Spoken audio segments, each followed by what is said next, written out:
put someone under the microscope, or in my case, the magnifying glass to supersize and grow your business. Sharon Horne-Ellstrom here.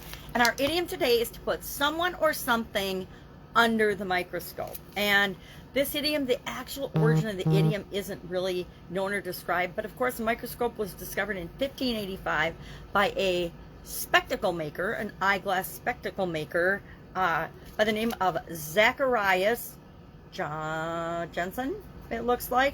And then a Dutchman, Antonio van Leeuwen something, in 1660s, made a microscope by grinding his own lenses. 1625, Giovanni Faber described an instrument invented by Galileo in 1609. So since the late 1500s, early 1600s, microscopes have existed.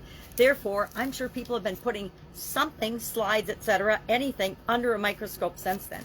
It, of course, means to examine something very closely, to look at, examine, study something critically and closely and with great detail, usually because you think there might be something wrong with it, or you're looking for changes or differences, etc.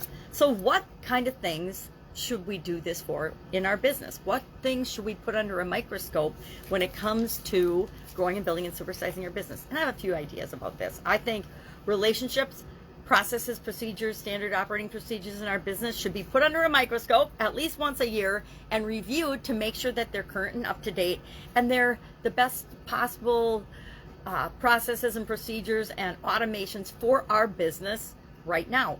Because if we're not staying updated, we're falling behind, because the world is changing so fast. We want to make sure that we're keeping up with progress and technology and the things that are important for our business.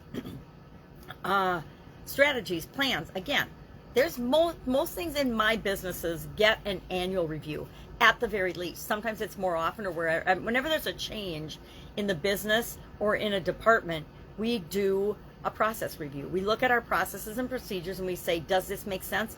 Or if something needs to change, we incorporate it into our documented processes. Why? It makes our business more valuable. It makes us more efficient. It makes it easier to train. It makes it easier to understand. It makes it easier to audit, because I've been in a lot of industries that are audited by outside agencies.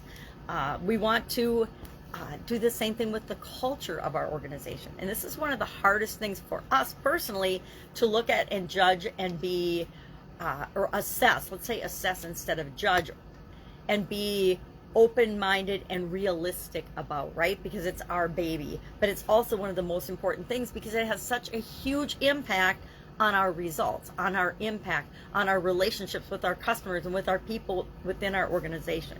So we want to make sure we're looking at relationships. We're looking at processes and procedures. We're looking at results and key performance indicators. We're learning from our mistakes and having lessons learned, but we're also capturing the things that we do well so we can continue to do more of that. We want to put our customer experience under a microscope. How are our customers perceiving us, right? Things like that. So I would love to know, what do you need or want or put under a microscope as you're building and growing and supersizing your business? Share with us so we can learn from one another. And I will, of course, be with you tomorrow with another interesting idiom.